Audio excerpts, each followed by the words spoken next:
Welcome to the Human Capital Innovations Podcast, your go-to source for personal, professional, and organizational growth and development. We hope you tune in often for all things people management, organizational development and change, organizational leadership, and social impact related. Maximize your personal and organizational potential with Human Capital Innovations Podcast.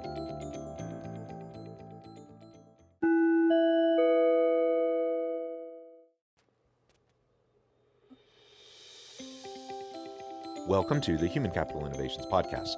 In this Inc. Insight HCI podcast episode, I explore the recent Inc. video, Matt Mullen, Why Distributed Workplaces Are More Productive Than Offices.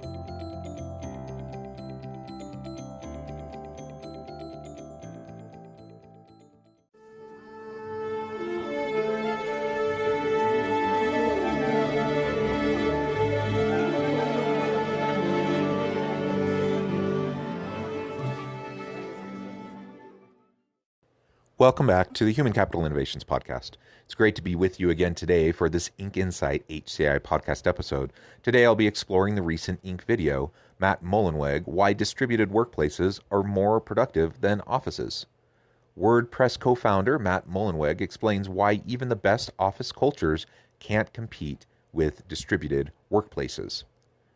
I'll explore this very brief video. It's only 2 minutes. I'll break it into two sections and add in some of my own thoughts and commentary, and in some ways agree with what Matt is saying, but in other ways challenge what he's saying as well, given some of the existing research.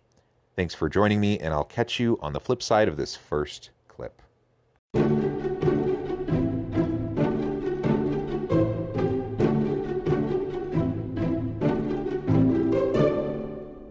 This is honestly an area where I think we need some more academic research as well.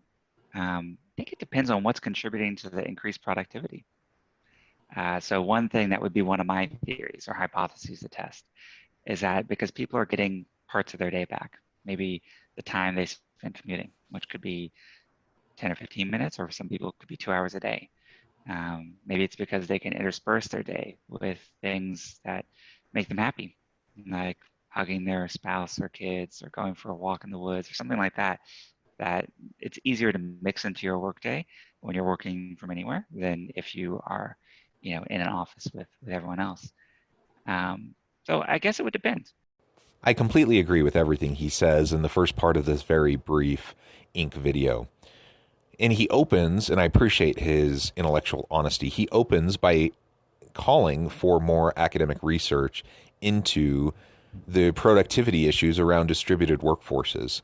And of course, this is of particular relevance to us right now because of the COVID pandemic and how so many offices and so many workers have gone remote, how so many teams are working remotely, even international teams that are working remotely, and the geographic barriers that we've previously had to our teams, they've been broken down. And so clearly we're all in the middle of this, and probably most of you listening to this episode also have had at least some sort of flexible work arrangement where you've worked remotely over the past year. And so the question is, has that been effective? And I think it's really important here to break that question down a bit. So on the one hand, we have productivity. Have we been more productive as a distributed workforce? If you're in a company that went remote, have you been more productive? And I think there's growing amount of evidence, though certainly more academic research is needed. There's a growing amount of evidence to show that yes, in fact, we have been more productive this past year. And so that's his hypothesis, and he does call for more research, and I would say the same. Let's get more research on this. But also then he lays out his hypothesis and why he thinks some of that might, some of the reasons behind that. And he points to people not having their commutes anymore, and so taking back anywhere from a half an hour to even a couple hours worth of time or more every day because they're not commuting to and from the physical office.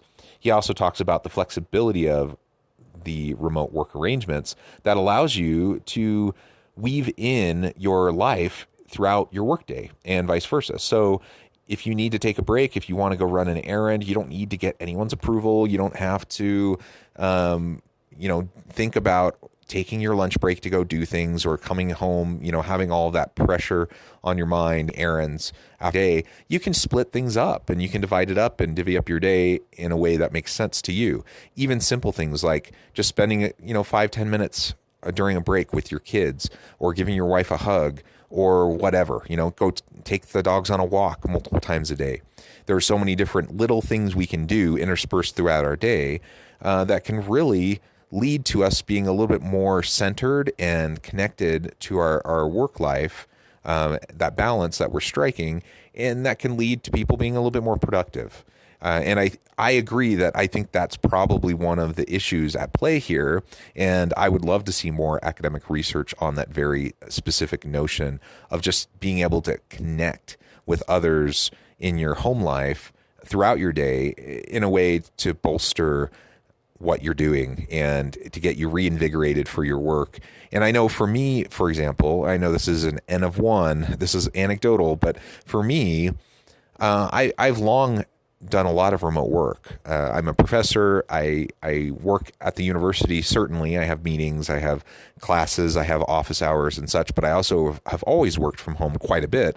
And this past year, though, it's almost been exclusively from home.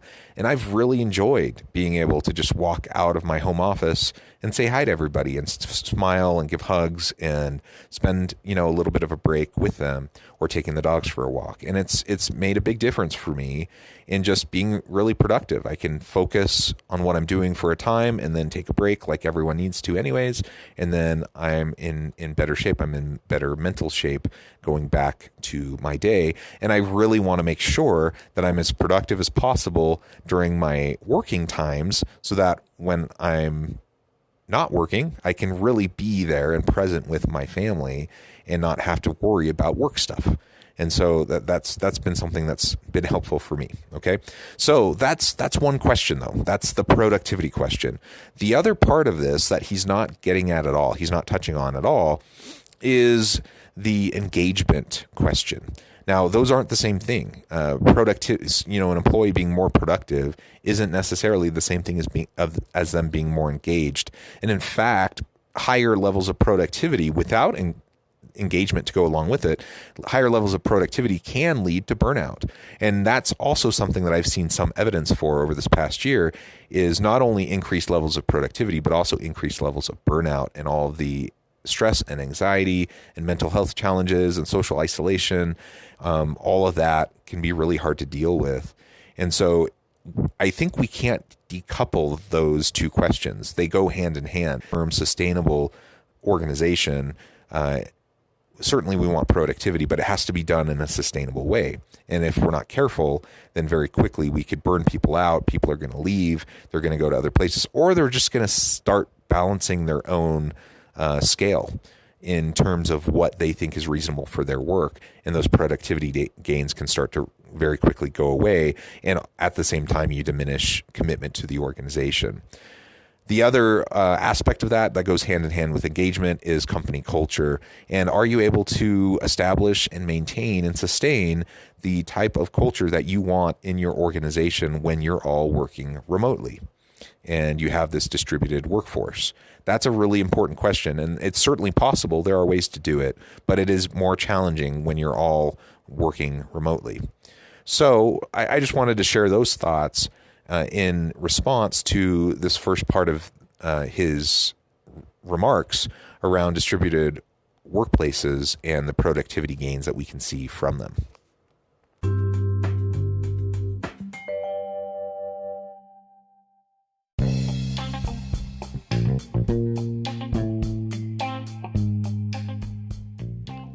I'm excited to announce the publication of my new book from HCI Press, The Alchemy of Truly Remarkable Leadership: Ordinary, Everyday Actions That Produce Extraordinary Results. Consider how the nature of work has shifted over the past 50 years. With increased globalization, rapid technological advancement, and the shift in economic composition, the average job of today looks very different than the average job of 50 years ago. What will the jobs and organizations of tomorrow look like? Moreover, what does this all mean for organizational leaders? What are the core competencies and capabilities of organizations and their leadership that are prepared for continued disruption and geopolitical and socioeconomic shifts? Regardless of what the future holds, increasingly, leaders need to be socially minded, data-driven, decisive, champions of talent, and disruptors of the traditional notions of leadership, teams, organizations, and work.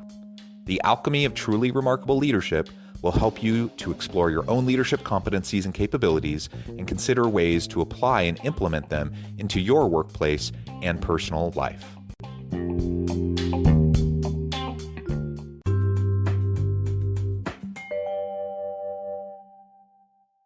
I do believe that there's functional and dysfunctional distributed organizations and functional and dysfunctional in-office organizations. And I actually have a post called The 5 Levels of Autonomy, Distributed Organizations. If you just Google that, it's on my blog at ma.tt. It sort of talks about different ways you can work in a distributed fashion. Now, if we were to compare what I would call the highest functioning in-person large organizations, because we'll call it 100 people plus, with the high functioning distributed over 100 people, I would say the distributed is going to be, my estimate, 25 to 30% more productive than even the best office culture.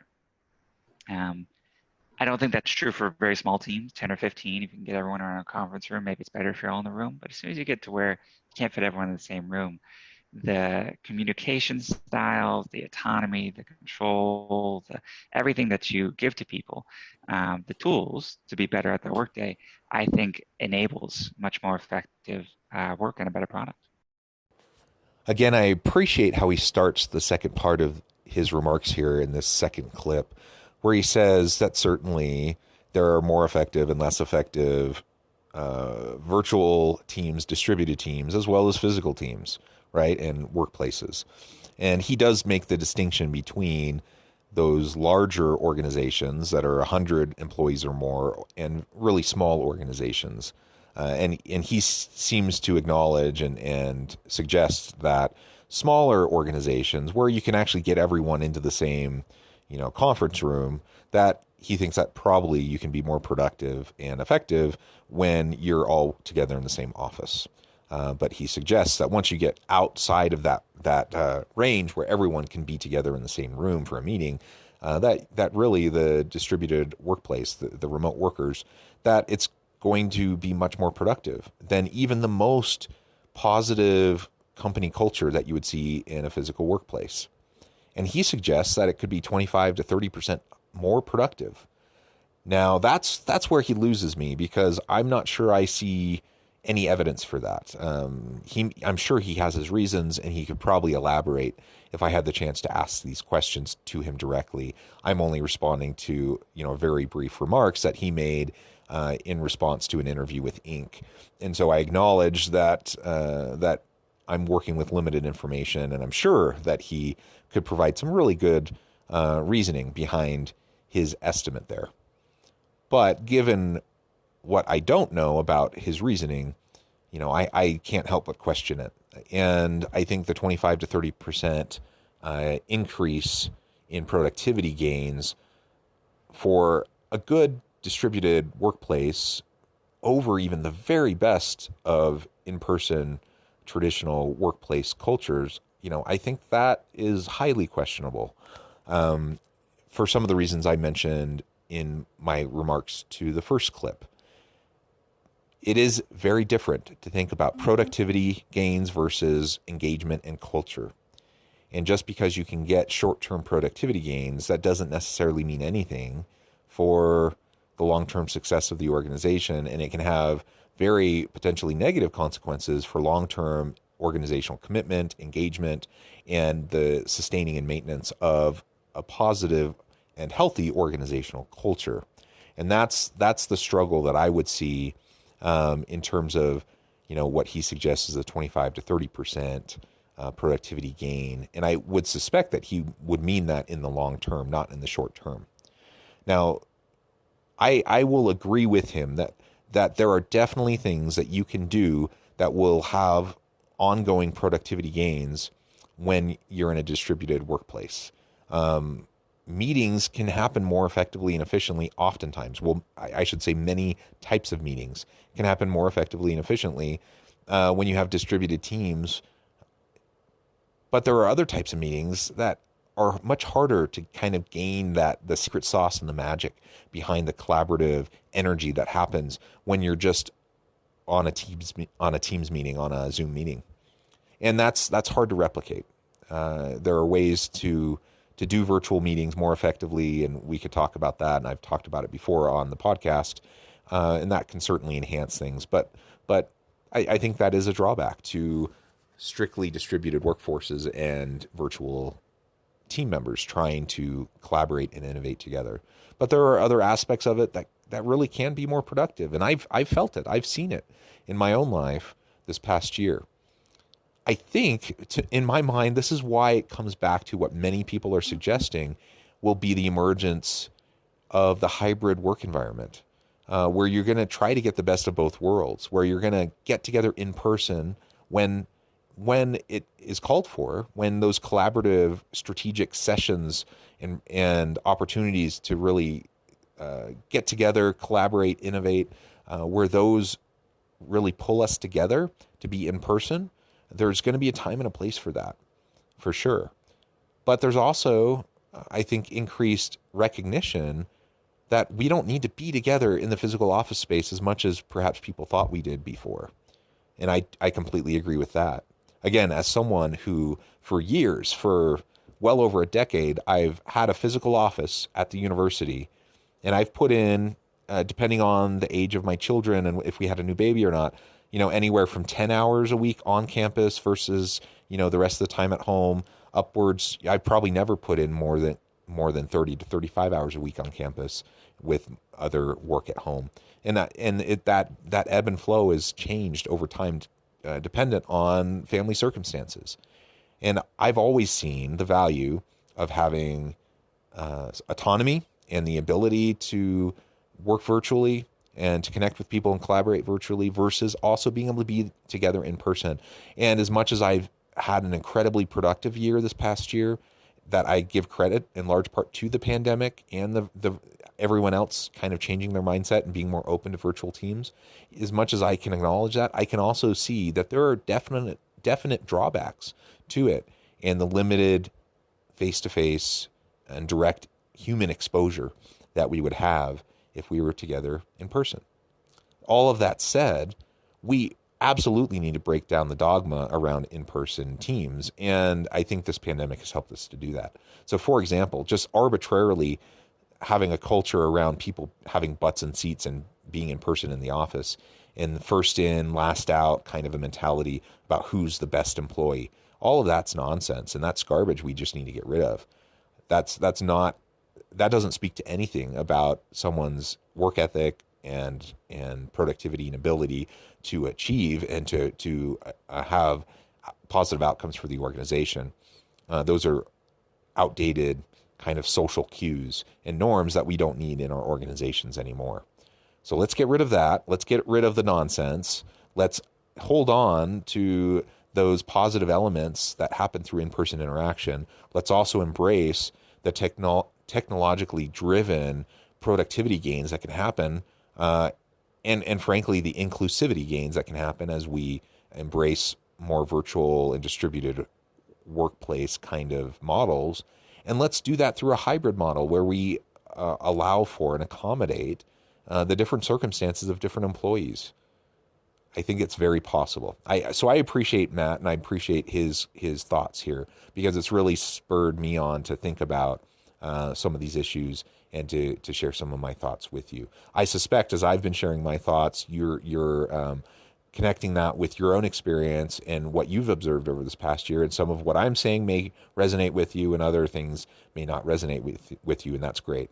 I think that connects back to what he was saying right at the very beginning, that we just need more research on this. We need more academic research. We need more practitioner-oriented research, and we need to do some trial and error and just investigate and see what's going to work. And my suspicion is there's no one size fits all. There rarely is. And so it really is going to be largely dependent on the organization, its culture, the products and services it provides, how it interacts with its customers. And ultimately, each organization is going to have to figure this out for themselves. Thank you for joining me for this episode of the Human Capital Innovations Podcast. As always, I hope you can stay healthy and safe, that you can find meaning and purpose at work each and every day, and I hope you have a great week.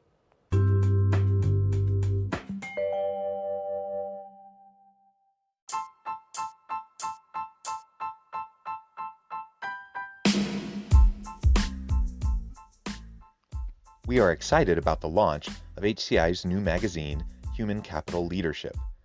Human Capital Leadership is a free, interactive e-magazine designed to help individuals, leaders, and organizations find innovative approaches to maximize their human capital potential. We will be publishing issues quarterly in August, November, February, and May. Check out the first issue and let us know what you think.